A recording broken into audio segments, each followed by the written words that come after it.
안녕하십니까. 오스템 미팅 온라인 중국 좌장을 맡은 김경원입니다.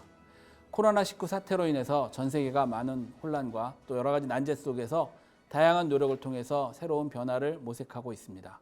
아마 이러한 변화 속에 최대 임플란트 학술 행사인 오스템 미팅 또한 그 속에서 새로운 변화를 추구해서 그동안 오프라인으로 진행되던 것을 온라인을 통해서 새롭게 거듭난 오스템 미팅으로 진행하고자 합니다.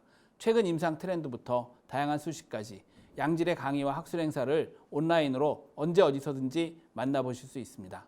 또한 연자들과의 실시간 질의응답, Q&A 시간도 준비되어 있으니 많은 관심을 부탁드리겠습니다. 본격 강의에 앞서 오늘의 동시 통역은 북경 연치과의 유춘하 원장님이 진행해 주시도록 하겠습니다. 먼저 첫 번째 연자인 첫 강연의 주인공 이대희 원장님을 모시겠습니다. 이대희 원장님께서는 페리임플란트 뮤코사이티스와 페리임플란타이티스의 진단 및 치료 계획에 대해서 좋은 강의 해주시겠습니다. 이대희 원장님 부탁드리겠습니다.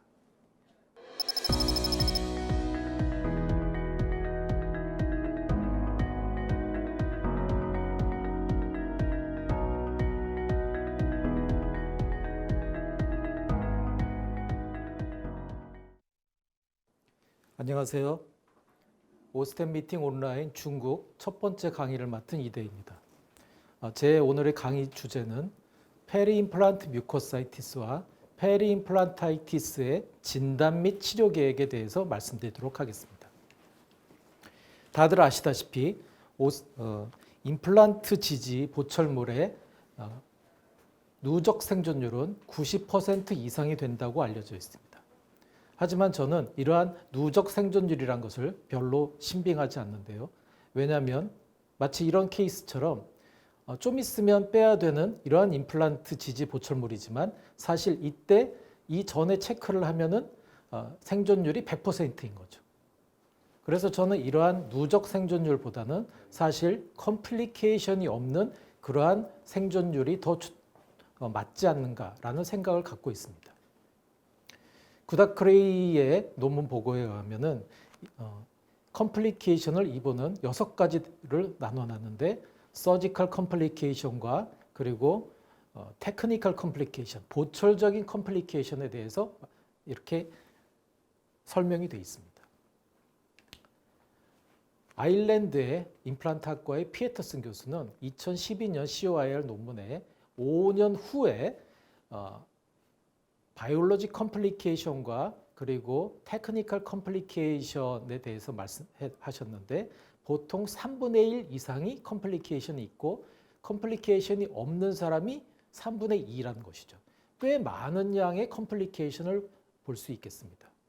그 컴플리케이션 중에서도 바이올로지 컴플리케이션 그리고 테크니컬 컴플리케이션으로 나눌 수 있겠는데 바이올로지컬 컴플리케이션도 페리임플란트 뮤코사이티스, 페리임플란타이티스, 임플란트 로스로 나눌 수 있지만 오늘 강의에서는 위의 두 항목, 즉 페리임플란트 뮤코사이티스와 페리임플란타이티스의 진단과 치료 계획에 대해서 자세히 알아보도록 하겠습니다.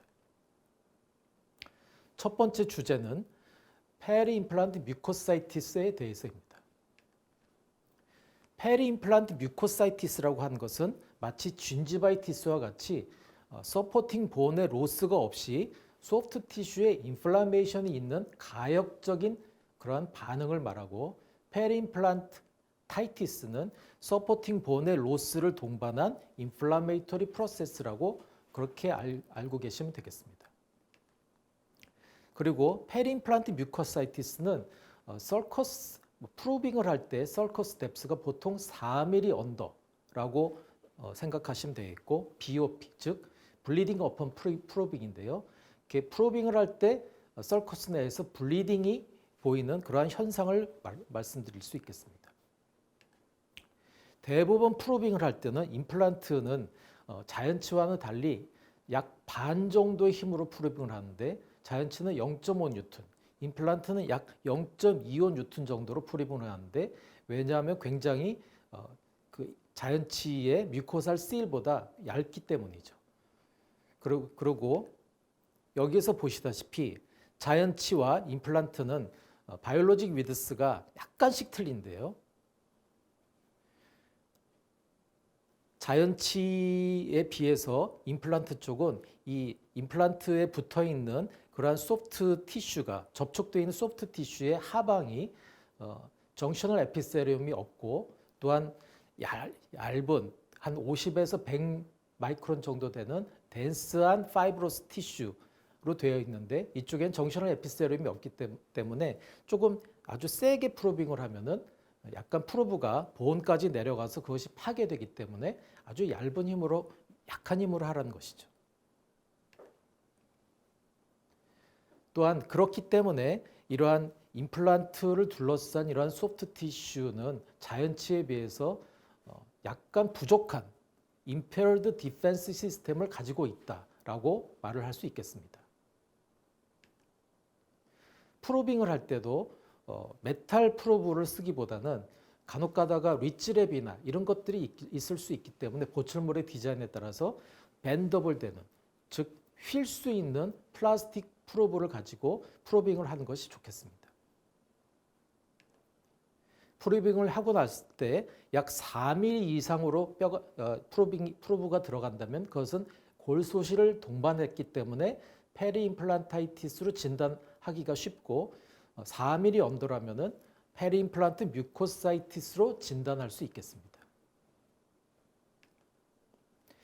그리고 보통 청소를 할 때는 스크래치가 나는 것을 방지하기 위해서 이렇게 플라스틱으로 만든 특수 플라스틱으로 만든 이러한 스케일러를 가지고 슈퍼스트럭처나 어버트먼트를 청소할 수 있겠지만 이러한 플라스틱 스케일러는 임플란트 쪽을 청소하게 되면 플라스틱 랩넌트가 이 샘 사진에서 보듯이 남기 때문에 이 플라스틱 스케일러는 오로지 어버트먼트 레벨 2 상으로 청소하는 것이 좋겠습니다. 그리고 메카니컬 데브링을 할 때는 스크래치가 살살 나지 않게끔 살살 이러한 타이타늄 스케일러라든지 플라스틱 스케일러 또는 에어 어브레시브 또는 어비움 야그 같은 레이저를 이용해서 청소가 가능하다고 합니다.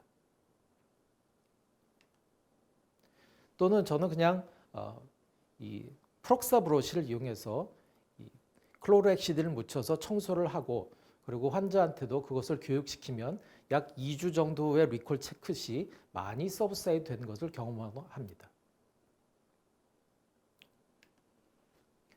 어버트먼트의 몰폴로지도 참 중요한데요.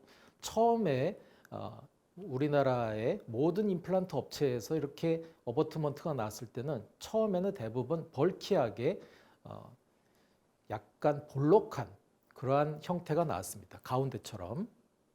하지만 그 후에는 좌측처럼 스트레이트한 타입의 S커브를 가진 것이 나왔고 그러다 마지막으로 오른쪽처럼 약 컨케이브한 오목한 형태가 나왔는데 즉 소프트 티슈 검의 디멘션을 생각해서 오목한 형태가 제일 좋지 않나라고 그래서 지금은 다 이렇게 바뀌었고 거기에 따라서 힐링 어버트먼트의 쉐입도 바뀌었다고 알고 계시면 되겠습니다.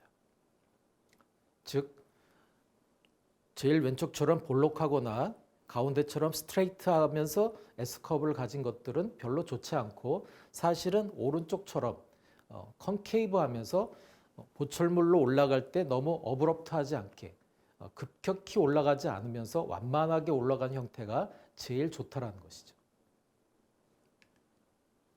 2008년도에 제가 했던 케이스인데요. 임플란트를 하기 위해서 몇 개의 아주 안 좋은 치아를 빼고 임플란트를 심고 고리식하고 GBR했습니다. 그리고 나서 나중에 2차 수술을 하고 나서 그리고 보철을 했는데 엑스레이를 보면 보철물이 볼록한 형태로 되어 있죠. 이런 것들은 나중에 다 리세션 됩니다. 저 때는 그러한 사실을 잘 모르고 오로지 수술에만 치우쳤는데 나중에 메인테넌스 피리어드 때 저런 것이 리세션 되면서 환자분과 트러블이 생기고 저것을 또 리페어하기 위해서 또 수술을 해야 되는 그러한 번거로움이 있었습니다. 그래서 되도록이면 어버트먼트가 벌키하지 않도록 밀링을 해서 약간 특히 전치부에서는 소프트 티슈의 존을 회복하는 것이 더 좋다고 생각합니다. 의도치 않은 페리임플란트 뮤코사이티스가 되는 것이죠. 또한 상악이건 하악이건 간에 최후방 구치 7번에 심은 임플란트 주위에는 항상 뼈가 녹거나 꼭 그런 건 아니지만 그런 일이 아주 빈번하게 일어납니다. 왜 이럴까? 사실 보통 임플란트의 석세스 레이트는 90% 이상이라고 알려져 있지만 최후방 치아의 임플란트의 석세스 레이트는 그거보다는 낮게 80%대를 보이고 있습니다.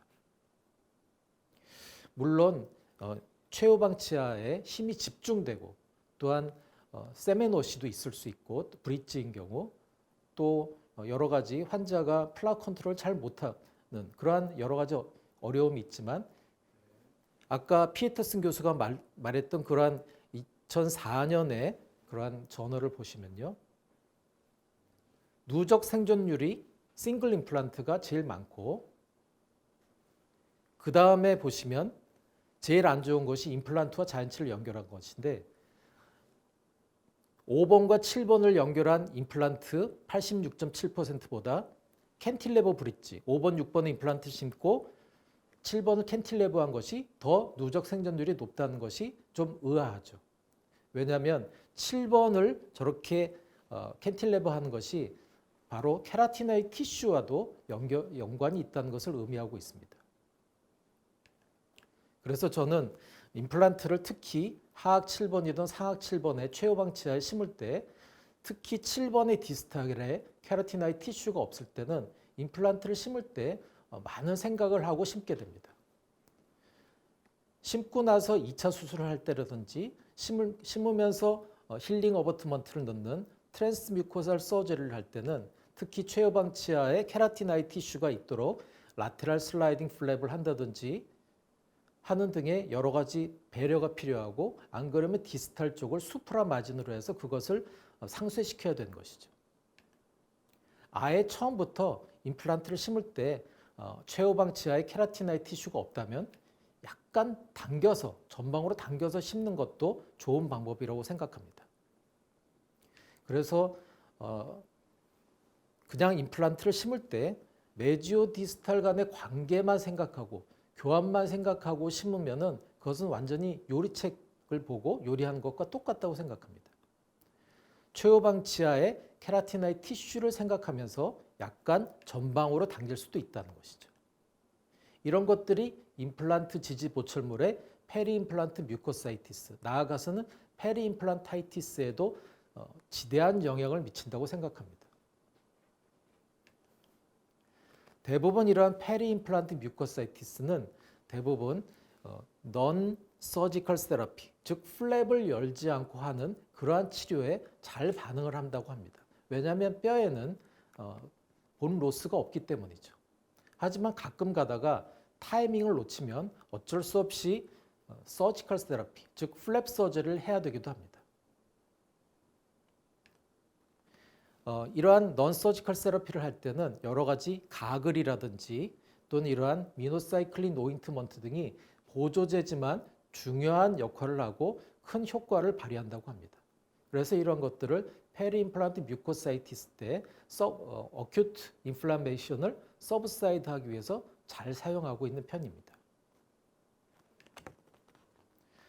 또한 간혹 가다가 특히 상하게 5번, 7번을 심거나 4번, 6번을 심었을 때 페리임플란트 뮤코사이티스가 생기는 것을 간혹 경험합니다.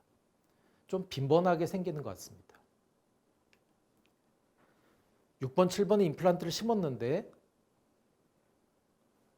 빈번하게 인플라메이션이 일어나서 보철물을 제거한 모습입니다. 굉장히 레디쉬해졌죠. 그래서 이것을 제거하고 컨비네이션 타입이었기 때문에 제거하고 이것을 보철물을 모디피케이션해서 다시 집어넣었더니 엠브레이저가 넓어졌지만 대신 청소가 잘 돼서 그러한 문제가 없어졌습니다. 하지만 이 환자분은 처음에는 엠브레이저를 크게 넣었는데 그 엠브레이저가 갑자기 찬 것이죠.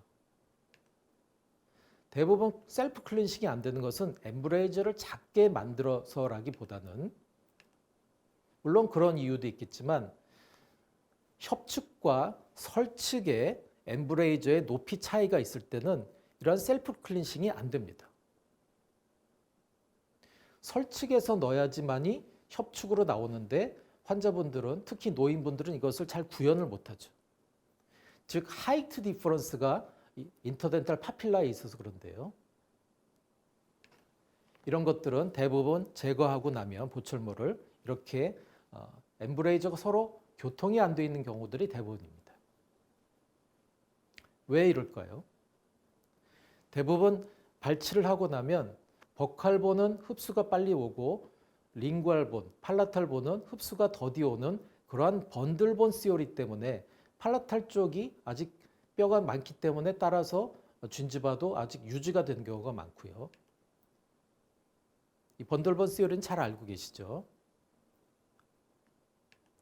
두 번째는 바이올로직 위드스와 하이트 간에는 즉 하이트가 1이면 위드스가 1.58인 그러한 비례가 있는데요. 이것은 임플란트를 둘러싼 버칼 뮤코사에 해당하는 거지만 약간 비율은 다르지만 팔라탈에도 적용이 된다고 생각합니다. 즉 뚱뚱하면 그만큼 준지바가 올라온다는 것이죠. 팔라탈 준지바는 굉장히 뚱뚱하잖아요. 5mm, 8mm 되는 경우도 많습니다. 이런 것들은 궁극적으로 준지바가 차올라오게 됩니다.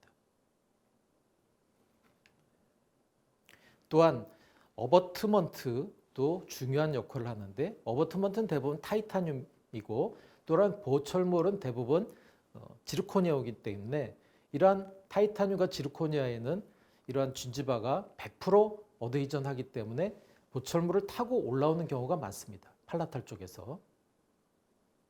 그래서 이러한 여러 가지 이유 때문에 인터덴탈 파필라의 차이가 때문에 있어서 종래에는 셀프 클렌징이 안 된다고 생각합니다. 그래서 이것을 막기 위해서는 아예 수술할 때 1차 수술을 할 때 또는 2차 수술을 할 때 팔라탈 준지바가 너무 두껍다면 이것을 커넥티브 티슈를 떼어버리든지 준지백토미를 나중에 하면 다시 자라 올라옵니다. 커넥티브 티슈 배드를 없애야 되고요. 또는 보철적으로는 밀링을 잘해서 버칼 쪽은 낮게 팔라탈 쪽은 높게 해서 애초에 그것을 방지하는 것이 좋지 않는가. 이렇게 하는 것이 페리임플란트 뮤코사이티스를 방지하거나 치료하는 것이라고 생각하고 있습니다. 그렇게 하고 나면 이렇게 페리임플란트 실이 잘 이루어져서 특히 인터덴탈 파필라 쪽이 보코링구얼이 서로 이렇게 교통이 된 것이죠. 제가 말씀드렸다시피 이러한 페리임플란트 뮤코사이티스는 넌 서지컬 세라피로 치료가 잘 되고 어쩔 수 없을 경우 서지컬 세라피를 한다고 말씀드렸는데 아주 인타임하게 트리트먼트를 하면 대부분의 페리임플란트 뮤코사이티스는 잘 치료해서 페리임플란타이티스로 넘어가는 것을 막을 수 있겠습니다. 그 다음은 페리임플란타이티스의 진단에 대해서 알아보도록 하겠습니다. 페리임플란타이티스는 페리임플란트 뮤코사이티스와는 다르게 약 1년 후에 임플란트를 심고 1년 후에 인트라오럴 필름에서 보이는 본을 기준으로 해서 그거보다 약 3개 정도의 스레드가 뼈가 내려가거나 또는 프로빙시 출혈이 되거나 또 그리고 설커스에서 퍼스가 나오면 그것을 페리임플란타이티스라고 정의하고 있습니다. 특징적인 소견이 이렇게 커핑을 즉 컵 모양으로 뼈가 내려가면서 뼈가 급속하게 내려가는 거죠. 이런 모양을 보시면은 페리임플란타이티스는 페리오돈타이티스와는 다르게 급속하게 내려가는구나. 에피칼 다운 그로스를 하는구나 라는 생각을 갖게 되고 또는 이것이 꼭 페리임플란타이티스는 아니고 프랙처가 됐을 때도 비슷한 양상을 보이게 됩니다. 그냥 천천히 호라이즌탈하게 뼈가 내려가는 것은 페리임플란타이티스라고 볼 수 없고 그냥 마지널 본 로스라고 볼 수 있는 것이죠. 대부분 페리임플란트의 본 로스가 일어나는 것은 여러 가지 선행 조건들이 있는데 첫 번째가 바로 스모킹입니다. 스모킹을 하면 약 1.18mm 정도가 내려가는데 스모킹하면서 생기는 열 때문에 그렇다고 알려져 있고, 두 번째는 페리오돈탈 디지즈가 있을 때, 마지막은 임플란트를 조금 덜 들어가듯이 심었을 때 바이올로직 위드스에 위반이 돼서 숏 임플란트 어버트먼트를 쓸 수밖에 없을 때, 이럴 때 또 뼈가 내려간다는 것이죠. 한 논문에서 비글 독을 가지고 실험을 했는데요. 한쪽에 임플란트를 2개를 심고 반대쪽에는 자연치죠. 여기다가 이제 페리 임플란타이티스를 유발하기 위해서 리게처 와이어를 감고, 걔는 스스로 닦질 않으니까 유발을 시켜서 약 6주 후에 제거를 하고, 그리고 나서 한 달 후에, 즉 약 10주 후에 바이옵시를 했는데요. 그것을 비교해 봤습니다. 즉 페리오돈타이티스와 페리임플란타이티스를 비교한 것이죠. 그랬더니 페리오돈타이티스와는 다르게 페리임플란타이티스는 뼈가 좀 많이 내려갔고요. 페리오돈타이티스보다, 자연치보다. 이러한 것들을 보면은 페리임플란타이티스는 아까 말씀드렸다시피 그 접촉 부위의 베이스 쪽에 정셔널 에피세리움이 없고 굉장히 스카티슈 라이크하기 때문에 레피드 다운 그로스를 한다는 것을 알 수 있겠고요. 그럼 마이크로 오가니즘 틀리냐? 마이크로 오가니즘은 거의 비슷한데, 페리오돈타이티스나 페리임플란타이티스나 그 하방에 있는 인플라메이토리 셀 인필트레이트의 거기 있는 인플라메이트가 대부분 약 페리임플란타이티스가 페리오돈타이티스보다 약 3배 정도 마이크로 오가니즘이 많다고 합니다. 그 인구 밀도가 아주 센 것이죠. 즉 병원균이 아주 많다는 것이죠. 이러한 것들은 페리임플란타이티스가 페리오돈타이티스보다 더 파괴적이다라는 것을 보여주고 있습니다. 또한 더욱 안 좋은 것은 페리오돈타이티스의 감수성이 있는, 즉 페리오돈타이티스가 잘 걸리는 사람들, 즉 페리오돈타이티스 때문에 자연치를 빼고 임플란트를 하거나 또는 하악전치처럼 페리오돈타이티스가 잘 걸리는 부위, 치석이 많은 부위 같은 경우는 임플란트를 하더라도 나중에 마지날 본 로스가 잘 온다라는 보고가 있습니다. 이러한 것들이 여러 가지로 증명이 되고 있습니다. 제 케이스인데요. 한쪽에는 MS 임플란트를 심고 반대쪽은 심지 못해서 GBR을 하고 나중에 심으려고 했는데, GBR 한쪽에 인플라메이션이 와서 할 수 없이 플랩을 다시 열었습니다. 플랩을 열고 이 우측에 심었던 MS 임플란트는 청소를 하고 유지하려고 했고요. 좌측 부위는 다시 데브리망을 한 후에 다시 GBR을 했습니다. 그러고 나서 4개월이 흘렀고요. 4개월 후에 이 부위에 다시 임플란트를 심게 되었습니다. 다시 임플란트를 심고 이 부위는 뼈가 많이 내려가서 다시 조금 GBR을 했죠. 트랜스뮤코살 GBR을 했습니다. 그리고 기다렸다가 보철모를 완성했는데 보기에는 그럴듯하게 된 것 같습니다. 그리고 최종적으로 보철모를 끝냈는데 페리임플란타이티스에 걸렸을 때 최종입니다. 하지만 이 환자가 3년 후에 왔을 때 지극히 실망적입니다. 이런 걸 보고 돼지목의 진주 먹거리라는 말이 나오는 것 같습니다. 즉 컨트롤이 안 되는 지역 또는 컨트롤이 안 되는 환자한테 이런 것을 했을 때는, 특히 또 GBR을 동반해서 임플란트를 심었을 때는 여지없이 이렇게 되는 경우를 많이 봅니다. 리콜책을 자주 해야 되는데 그렇지 못한 제 책임도 크죠. 결국 이 환자는 다시 또 청소를 하고 GBR을 했지만 아직 안 오시고 계십니다. 약 5년 동안. 어떻게 되는지 모릅니다. 그래서 저는 이렇게 페리오돈타이티스의 감수성이 예민한 사람, 또는 감수성이 아주 취약한 그러한 하악 전치부 이런 곳에 임플란트를 심는 것은 사실 약간 꺼려합니다. 차라리 브릿지를 하는 게 낫지 않았나 이런 생각도 갖게 됩니다. 또한 많은 논문에서 페리오돈타이티스는 리전이 올 때 건강한 커넥티브 티슈 파트가 있어서 그것이 이런 페리오돈탈 리전을 못 들어오게 하방으로 내려오지 못하게 이렇게 월오프 시키는 그러한 양상을 엑스레이에서 보이는 반면에 페리임플란타이티스는 그러한 헬스티한 커넥티브 티슈 파이버의 컴파트먼트가 없어서 그것이 그냥 급속도로 페리임플란타이티스 리전이 내려온 것을 방조하는 게 아닌가라는 그런 증거가 많이 있다. 그래서 페리임플란타이티스는 딜레이를 하지 말고 발견 즉시 치료를 해야 되는 그러한 근거가 된다라는 그러한 논문들이 있습니다. 그래서 버건디 같은 분은 페리오돈타이티스에 비해서 페리임플란타이티스는 오픈 운드다라고 얘기를 하고 있는 것이죠. 그래서 빨리 치료를 해야 된다는 것이죠.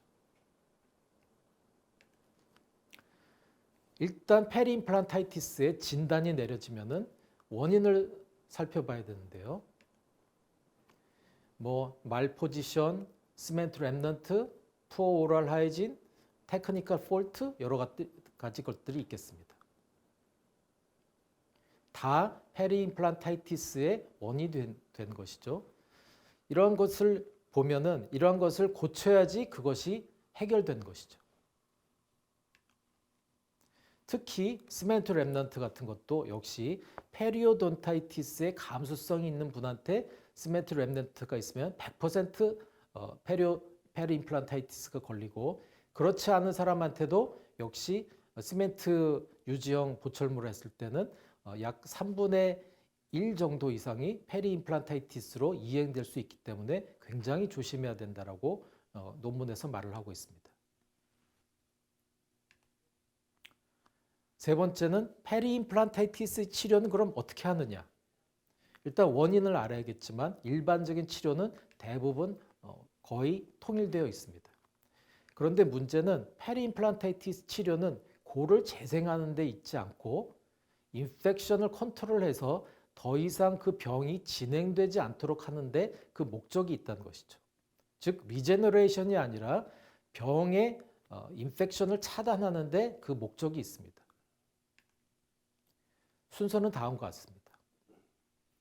첫 번째는 이러한 그 순서를 말씀드리기 전에 이것은 오스템에서 개발해서 시판되고 있는데 중국에서는 아직 인허가 때문에 안 들어간 것으로 알고 있지만 저는 이것을 즐겨 사용하고 있는데요. 임플란트 큐어 키트입니다. 이것을 이용해서 치료를 하는데 되도록이면 보철물을 제거할 수 있으면 좋은데요. 제거할 수 없으면 어쨌든 플랩을 제끼고요. 그래서 연조직에 있는 그래뉼레이션 티슈를 제거하고 그리고 타이타늄 큐렛을 써서 임플란트에 있는 연조직을 일단 제거합니다. 그 다음에는 디컨타미네이션 프로시저라는 걸 하게 되는데요. 이것은 임플란트 표면에 있는 바이오 필름을 제거하는 것이죠. 즉 블러드본 그러한 패소젠을 인액티베이션 시켜서 더 이상 병이 진행하지 않도록, 왜냐하면 이것을 타고 내려가기 때문이죠. 그럼 청소를 어떻게 하느냐?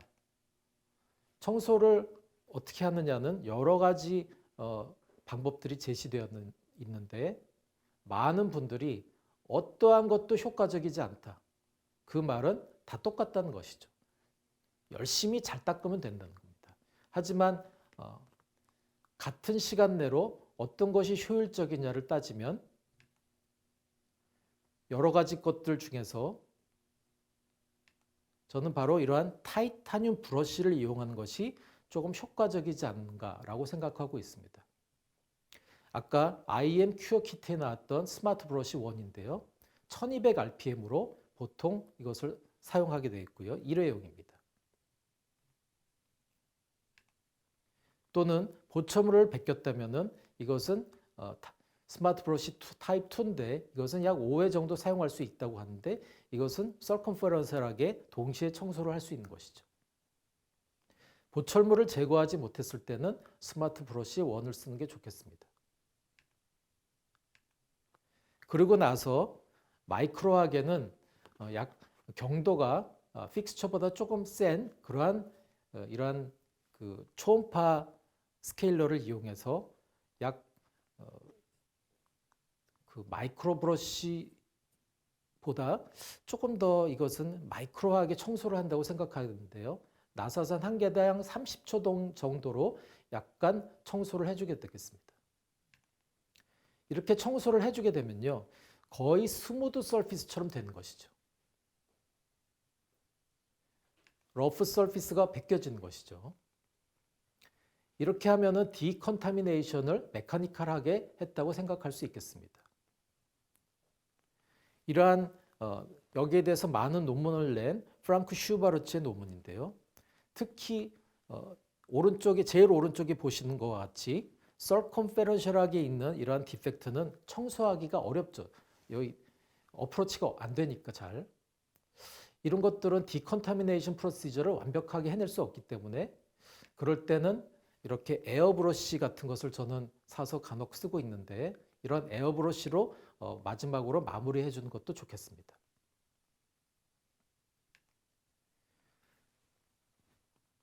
제 케이스인데요. MS 임플란트를 심었던 것이 오른쪽에 심었던 42번 치아의 페리오돈타이티스 때문에 뼈가 내려간 사진입니다. 할 수 없이 이쪽에 임플란트를 심으면서 저 부위는 약간 디컨타미네이션 프로시저를 하고 GBR을 했는데요. 이것이 링구알본이고 이것이 버칼본입니다. 제 목표는 링구알본 있는 데까지만 뼈가 올라가라 라는 것이죠. 아까 말씀드렸던 대로 청소를 하고 오른쪽 임플란트는 조금 깊게 심고 청소 후에 GBR하고 묻었습니다. 그리고 나서 약 2년 후에 또 바로 좌측에 있는 치아가 또 페일이 나서 발치하게 됐습니다. 그때 플랩을 열어봐서 뼈가 얼마나 찼는지를 체크를 해봤는데요. 좌측에 보이시는 것이 이니셜 포토인데 설측에 있는 뼈의 레벨까지 거의 올라온 것 같습니다. 즉 버칼본이 올라온 것이죠. 뭐 이 정도면은 괜찮지 않나라고 생각하고요. 이 발치한 것은 임플란트를 다시 심지 않고 기존의 MS 임플란트 심은 것을 보철물을 제거해서 캔틸레버 브릿지를 했습니다. 자신이 없었어요. 왜냐하면 또 왼쪽에 있는 치아가 또 빠지면은 또 수술을 해야 되기 때문에 즉 디컨타미네이션 프로시저를 잘하면 GBR도 어느 정도까지는 잘 되지 않는가라는 생각을 하고 있습니다. 이것은 볼륨 오그멘테이션을 한 것이지 뼈가 되라고 GBR 한 것은 아닙니다. 5년 후에 오셨을 때 찍은 사진입니다. 그럭저럭 유지가 되고 있습니다. 간혹 가다가 임플란토플라스티를 할 때가 있는데요. 이 임플란토플라스티는 특히 디컨타미네이션 프로시저를 하고 간혹 필요한 경우에 한해서 하이스피드 버를 이용해서 다이아몬드 버와 하이스피드 엔진을 이용해서 하고 있습니다. 하지만 매번 하는 것은 아니고요. 이 임플란토플라스티를 할 때는 논문에 의하면 토페도 쉐이퍼라고 해서 알칸사 스톤 시퀀스에 있는 토페도 쉐이퍼를 이용해서 하게 되는데요. 대부분 RA가 즉 표면 거칠기가 0.3에서 0.4 정도 즉 어버트먼트 수준의 표면 거칠기를 가지고 있는 것을 목표로 그렇게 하고 있습니다. 하지만 너무 많이 하면 스레드가 너무 많이 깎여서 픽스처가 얇은 픽스처는 프랙처 될 수 있기 때문에 어느 정도 스레드를 없애주고 약간 청소하는 정도의 그러한 표면 거칠기를 가질 정도로만 하게 되겠습니다. 프랑크 슈바르츠의 임플란토플라스티를 보여주고 있죠. 굉장히 샤인하게 잘했죠. 이러한 임플란토플라스티는 언제 하느냐? 프랑크 슈바르츠에 의하면 본 내에 있는, 즉 본 하우징 내에 있는 것은 임플란토플라스티를 하지 않지만 본 바깥에 있는, 즉 원월 디펙트에 해당하는 것들은 GBR을 해도 뼈가 잘 안 생기는데 더티하기 때문에 그런 것들은 임플란토플라스티를 한다라고 얘기를 하고 있습니다. 즉 본 하우징 밖에 있는 그러한 디펙트에 한해서 임플란토플라스티를 한다는 것이죠. 그것을 따라 해봤는데요. 조금 이따 증례가 나올 건데 바로 이런 경우입니다. 이런 경우는 임플란토플라스티를 하고 GBR을 한다고 슈바르츠는 얘기하고 있습니다. 이런 것들은 원래 그냥 GBR을 해도 안 되는 곳이기 때문이죠. 본 하우징 밖에 있는 것들은. 그것을 보여주고 있죠. 임플란토플라스티를 하고 본 하우징 내에 있는 쪽만 GBR을 한 것을 보여주고 있습니다. 임플란토플라스티를 한 곳은 뼈로 덮지 않았죠. 그 다음에는 이제 간혹 케미컬 디톡시피케이션을 할 때가 있는데 저는 이 중에서 테트라사이클린 소킹을 많이 씁니다.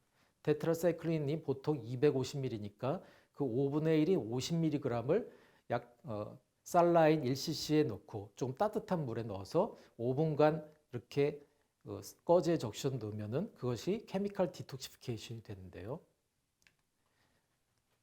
이렇게 하고 있습니다. 그리고 살라인으로 린스하는 것이죠. 보통 이 콜라겐에이스, 이 염증에 의한 콜라겐에이스 중에 MMPS라는 것들이 있는데요. 이런 것들은 대부분 금속 이온을 촉매로 하는데 테트라사이클린도 금속 이온을 촉매로 해서 이들 킬레이터로 작용하기 때문에 이러한 MMPS의 활성을 떨어뜨린다는 것이죠. 다른 항생제들은 잘 이런 것들이 안 되고 특히 테트라사이클린, 독시사이클린, 미노사이클린 등이 이러한 MMPS의 이니비터 역할을 하기 때문에 이런 것들을 하고 GBR을 하면은 확실히 약간 어느 정도의 염증이 없는 상태에서 GBR 하는 것이 개런티가 된다라고 말할 수 있겠습니다. 그러고 나서 이제 GBR을 하게 되는데 GBR을 하더라도 뼈가 생긴 것과 오세오인테그레이션이 다시 된 것은 약간의 차이가 있을 수밖에 없는데 왜냐하면 일종의 대부분 다 트랜스뮤코설 GBR이고 그리고 소프트 티슈 쪽은 바이탈분이 잘 안 되기 때문에 그런 것 같습니다. 또한 논문에는 클로로엑시딘을 쓰지 말라라고 되어 있습니다. 디컨타미네이션 할 때. 왜냐하면 클로로엑시딘이나 델모피놀 같은 것들은 이런 프리 레디컬이 남아서 리오세인테그레이션을 방해하는지도 모른다라고 논문에서 가능성을 얘기했기 때문에 대부분 테트라사이클린으로 청소하고 있습니다. 최근에는 이러한 루트 캐널 클린서인 황산 계열의 하이벤엑스 같은 것들을 이용해서 역시 케미컬 디톡시피케이션을 쓰고 있는데요. 여러 가지 것을 해서 되도록이면 쉽게 제거할 수 있도록 하고 있습니다. 물론 메카니컬 데브리망을 하고 이런 케미컬 디톡시피케이션을 하고 있습니다. 이런 것들도 아주 효과가 좋은 것 같습니다. 그 다음에는 마지막이 리제너레이션인데요. 이 리제너레이션을 할 수도 있고 안 할 수도 있는 것이죠. 제가 2008년에 했던 페리임플란타이티스의 리제너레이션인데요. 보철물을 제거하고 그리고 GBR하고 묻었습니다. 하지만 나중에 보면은 리제너레이션이 아주 썩 훌륭하게 된 것 같지는 않습니다. 어느 정도는 됐지만. 그래서 곰곰 생각해 보다가 그로스 팩터를 쓰는 것은 어떨까라는 생각을 했습니다. 엠도게인이나 혈소판 유레인자 또는 BMP2 같은 것을 쓰는 것인데요. 왜냐하면 대부분 스캐폴드인 이 임플란트는 표면이 일단 더러워졌고 셀은 우리가 어떻게 할 수가 있는 것이 아니기 때문에 성장인자인 시그널을 조절하면서 이것을 GBR을 조금 더 페리임플란타이티스 치료에 적극적으로 활용해 보면 어떨까라는 생각에서입니다. 미국의 NYU 그룹에서는 엠도게인과 PDGF-BB를 쓰는데 저는 BMP2를 써서 한번 해봤습니다. 아까 그 케이스인데요. 똑같이 데브리머를 하고 케미컬 디톡시피케이션을 한 다음에 GBR을 하면서 BMP2를 썼습니다. 그리고 나서 스티치 아웃하고 7년 후입니다. 코티칼 본이 재생되어 있는 것을 볼 수 있습니다. 한 케이스만 그런 게 아니라 약 70케이스 정도를 이 성장인자를 써서 했는데 디스탈 쪽에 페리오돈타이티스 때문에 뼈가 녹은 것을 역시 성장인자로 컨트롤 해봤습니다. 5년 후인데요. 잘 올라왔죠. 이 케이스도 마찬가지인데요. 이 부위에 페리임플란타이티스에 의해서 뼈가 녹은 부위를 약 6mm 정도 녹았는데 청소하고 BMP2를 이용해서 리제너레이션을 했는데 8년 후고요. 스탠다드 필름입니다. 뭐 이 정도면 괜찮지 않나라고 생각하고 있습니다. 마지막에는 필요하면은 소프트 티슈 오그멘테이션을 하고 있는데 특히 볼륨 오그멘테이션을 말하는 것이죠. 이 소프트 티슈 오그멘테이션은 베스티뷸로플라스티나 아니면은 FGG 또는 여러 가지 뮤코진지발 서저리, 즉 CT 그래프트 같은 것들인데요.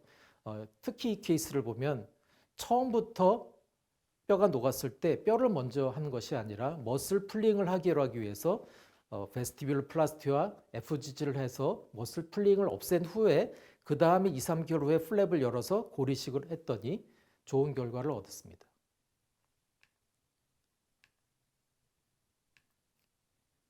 또한 커넥티브 티슈 그래프트도 역시 그러한 소프트 티슈 오그멘테이션의 한 방법이 되겠습니다. 이러한 것들도 다 소프트 티슈 오그멘테이션으로 페리임플란타이티스를 치료한 것들이죠. 이렇게 코스 릴레이티브 세라피를 한 것이 중요하다고 생각합니다. 마지막은 유지 관리인데요. 제가 제일 못하는 부분입니다. 왜냐하면 환자를 계속 3개월에서 6개월간 이렇게 리콜 체크하는 것은 어려운데요. 대부분 바이오필름을 없애고 그리고 페리임플란타이티스나 페리임플란트 뮤코사이티스가 생겼는지를 엑스레이적으로 리콜 체크하는 것을 말합니다. 그래서 환자분한테 이러한 여러 가지 도구를 써서 그것을 위생 상태를 언제나 청결하게 하는 것을 이렇게 해야 되는데 제가 잘 못하게 하고 있습니다. 특히 교합 조정 같은 것도 중요한데요. 왜냐하면 환자의 VD가 잘 유지되지 않는 분들이 많기 때문에 특히 메카니컬한 페일류어가 오지 않도록 리콜 체크를 할 때 교합도 체크하는 것이 좋다라고 합니다. 이상에서 보시다시피 이러한 페리임플란트 뮤코사이티스와 페리임플란타이티스는 여러 가지로 생각해 봐야 될 것이 많은데 진단을 확실하게 하고 그것이 왜 왔는지 어떤 이유 때문에 왔는지를 체크한 후에 그 코즈 릴레이티드 세라피를 해야 되고요. 그리고 메인 골은 리제너레이션이 아니라 인펙션을 컨트롤하고 그것이 병이 이렇게 전파되는 것을 막는 데 있다라고 말씀드릴 수 있고요. 마지막으로 제가 잘 못하는 메인테너스 케어를 잘해야 된다라고 생각하고 있습니다. 감사합니다.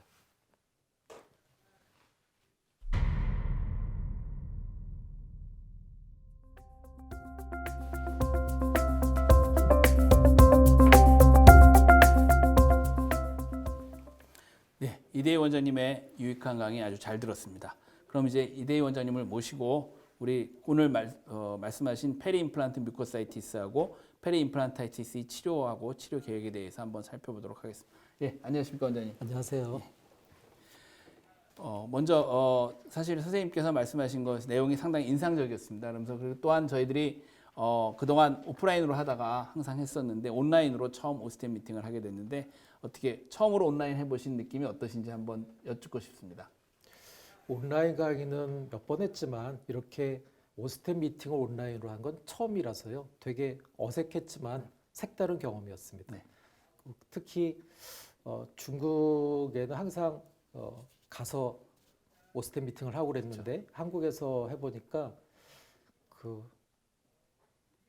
뭐 아주 아침부터 준비할 수 있어서 시간은 넉넉했는데 대신 조금 어색하긴 합니다. 예.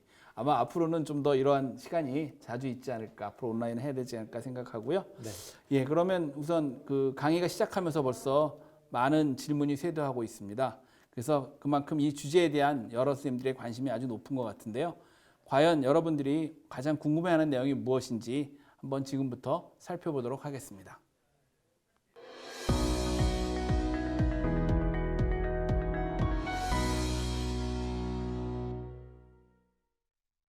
예, 지금 살펴보니까 상당히 많은 질문들이 들어와 있습니다. 그래서 여러 질문들 중에 제일 한번 좀 살펴보도록 하겠습니다. 우선 첫 번째 질문이 페리임플란타이티스 뮤코사이티스에서 페리임플란타이티스로 넘어가게 되는 어떤 계기라든가 어떤 특별한 이유가 있는지에 대한 궁금한 거를 물어보셨습니다. 어떻게 생각하시는지요? 결국 그런 거는 사실은 구조적인 문제 때문인 거라고 생각하고 있는데요.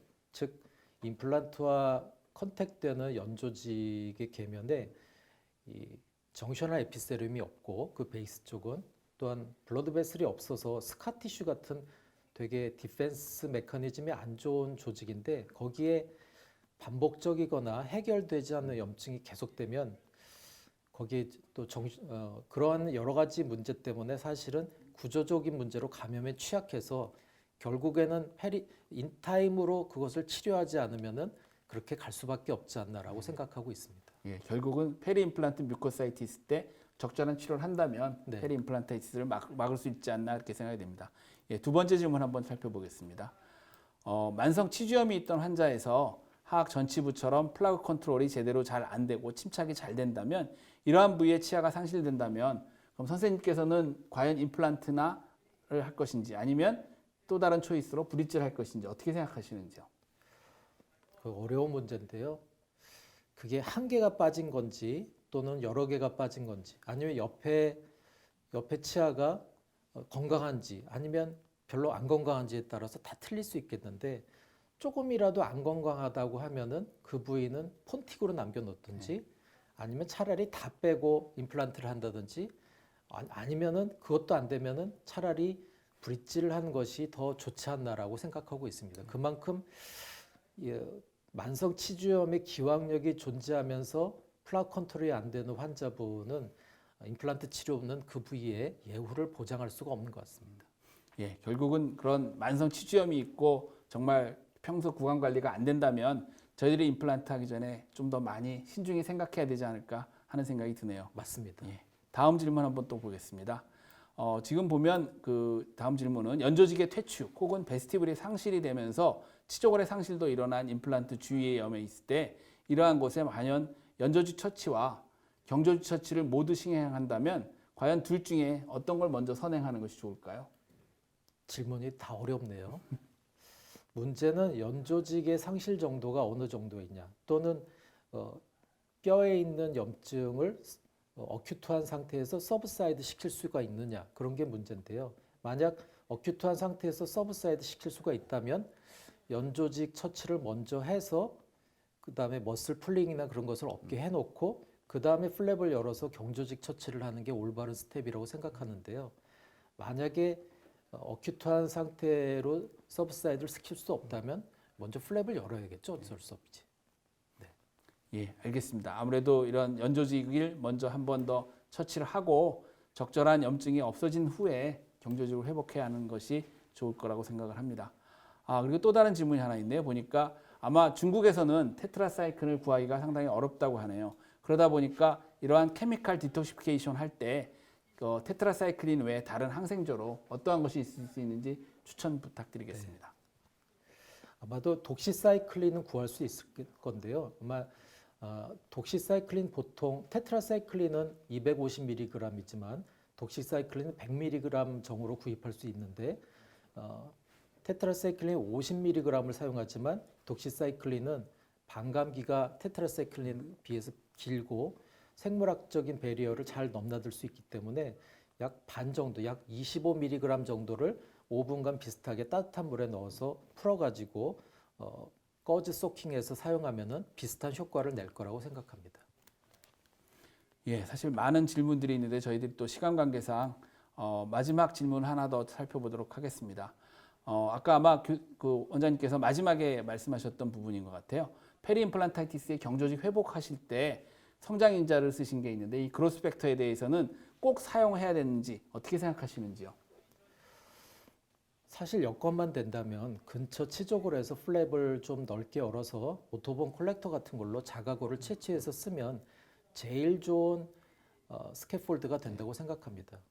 하지만 그렇게 되려면은 플랩을 크게 열어야 되고 또한 근처에서 자가고를 못 얻으면은 또 다른 곳에서 또 플랩을 열어서 해야 되는데 어쨌든 이것은 일종의 재수술이라서 환자분의 동의도 중요하고 부담이 크기 때문에 그래서 환자분이 동의를 해주신다면 다른 곳에서 자각을 채취하지만 그러지 않는다면은 거기에 버금가게끔 하는 결과를 얻기 위해서 성장인자를 쓰는 것도 좋다고 생각하고 있습니다.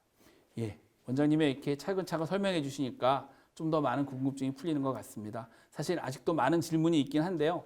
저희들이 사실 이 페리 임플란타이티스에 대한 부분은 앞으로도 계속해서 많은 좀 더 노력을 하고 해야 되지 않을까 생각이 듭니다. 예, 오늘 뭐 시간 관계상 여기서 줄이고 예, 좋은 강의 감사합니다. 감사합니다, 교수님. 예.